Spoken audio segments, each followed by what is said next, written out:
kulang pala ang Independent Commission for Infrastructure, yung investigation sa ilalim ng Executive Order number 94 sa kasalukuyan po mga investigasyon tungkol sa graft and corruption. Kasi ang sinusulong po ngayon ng mga congressman na pinangunahan ni Congresswoman Laila de Lima ay isang batas na magtatatag ng Independent Commission. Ayun, so pagkakasibatas na, so yan ay obligasyon na ho at isa ng opisina na talagang ang gagawin ay pagiging Independent Commission sa mga investigasyon. Ay sa ngayon po dahil biglaan din itong mga nangyaring ito, ang lumalabas nga po ay limitado ang kapangyarihan ng ICI sa kasalukuyan. Pakinggan natin po ang ilang paliwanag dito ni Senador, dating Senador, Congresswoman Laila de Lima. Pero I've been saying na as created by Executive Order number 94, nakukulangan po ako sa mandato, sa powers ng ICI.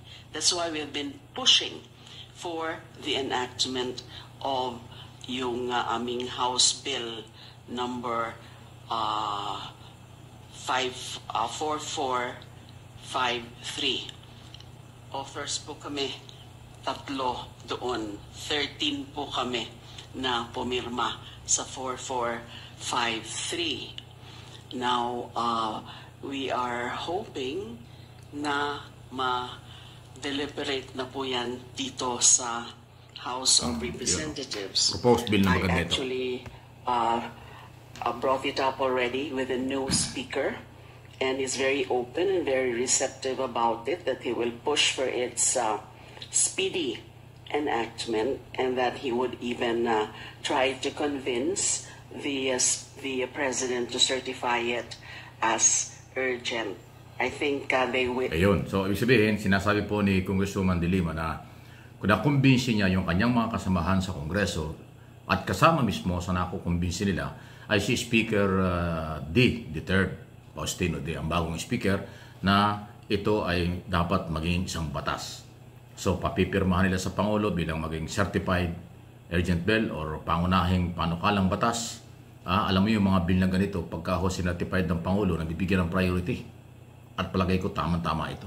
Para doon sa makadarating na mga panahon, pagka mayroon na hong batas na Independent Commission, ay kaagad-agad makakagawa ito ng kanilang obligasyon. Sa ngayon kasi, kailangan pa ang executive order At medyo kulang, medyo mahina yung ICI ngayon. Kasi yung trabaho ng ICI, fact-finding committee lang, para ding trabaho na ng ombudsman yan Trabaho na rin yan ng prosecutors ng Department of Justice. Baka mag-redundant lang yan. Nag-imbestiga ang DOJ, nag-imbestiga ang ombudsman, nag-imbestiga ang ICI, tapos papunta rin ng ombudsman bago mapunta ng Sandigang Bayan. So parang redundant. So kung magkakaroon ng parang independent commission, pagkatapos niyan, tuloy na ang pagpapile ng kaso. Ayun. Okay? At sa ngayon, ombudsman po talaga ang ating lahat ng lalapitan. Hindi naman natin pwedeng idirekta yan sa Sandigang Bayan. So lahat ng nakakalap na ebidensya ng ICI under Executive Order number 94 at Department of Justice, National Prosecutor Service at Ombudsman, yun ho yung galaw nila bago magpunta sa Sandigang Bayan. Mahaba-habang proseso, Talaga, pag ang pera ng bayan, nadali nilang samantalahin. Pero yung paghahanap ng katarungan at maibalik ang pera sa bayan, napakahirap. Yan po yung proseso dito sa atin sa Pilipinas. Hindi katulad sa ibang bansa. Madaling makumpiska, madaling i-hold, ikumpiska, ibalik ka agad sa bayan ang mga napapagsamantalahan ng mga opisyal. At kulong ka agad. Dito sa atin po, ilang buwan na itong pinag-uusapan, wala pa nga nakukulong. At kung may na-hold man pera, wala pa rin ho sa kaban ng bayan. Dapat yan pag na-hold, kumpiskahin, direkta sa National Treasury. At muling magamit sa mga pangailangan ng mamamayang Pilipino. Bilyon po ito, baka trillion ito. So, ang laking pera. Although ngayon, ang alam ko, lahat ng mga asset ng mga district engineer, Undersecretary Bernardo, pati yung mga politiko sa Kongreso at Senado, nakahold na rin, at yung lahat ng kontrakto, lalo na yung Diskaya family. Cancel na yung kailang mga lisensya bilang kontraktor, hold na rin yung kailang mga bangko, pera sa bangko, At yung mga kotse nila, nahatak na ng customs, yung iba hatakin pa rin. So, wala na ho, gipit na sila.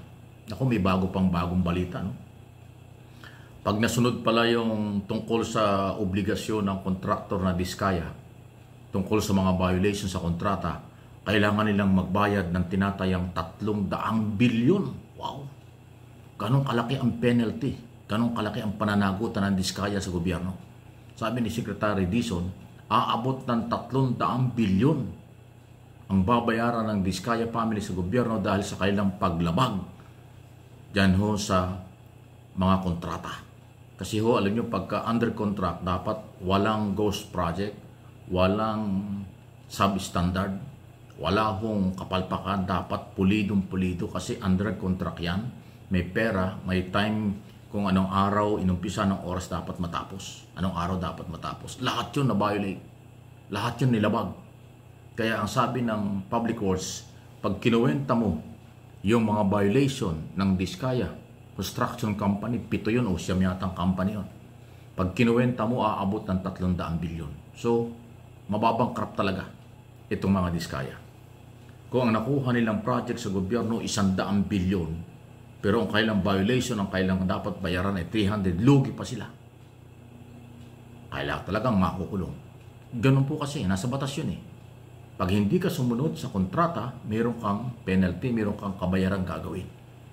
Ay lumalabas lahat po na na-discover ng DPWH mula noong 2016 na nakapasok sa national government itong mga Diskaya hanggang ngayon 2025. Ganong kalaki ang penalty, ganong kalaki ang kailang babayaran. So kahit pala kumpiskahin ang lahat ng mga property nito, bahay, building, kotse at iba pa, hindi pa sapat doon sa kailang dapat bayaran sa pamahalaan. Ganyan ho kaseryoso ang DPWH. Sana lahat ng kontraktor na lumalabag ay singilin, papagbayarin para naman ho madala at higit sa lahat para naman kumita ang bayan. Kasi pag ikaw ay hindi nakasunod, halimbawa 3 months yung kontrata, dapat matapos mo, pero 1 taon na hindi mo ginawa o wala kang ginawa o talagang ghost project, laki ho ng penalty niyan. Yun ang sinasabi dito. So, sa matitinding pagkukwenta ng DPWH, yan ang lumalabas. Kaya good news pa rin kahit papaano. Singilin, kahit na malugi pa sila, papagbayarin para hindi pa marisan. Maging warning ito sa lahat ng kontraktor. Ganun pala ang mangyayari sa inyo. Mas malaki ang mawawala sa inyo, mas malaki ang babayaran nyo pag hindi nyo sinunod ang nakasaad sa mga kontrata na mga project na inyong nakukuha sa pamahalaan.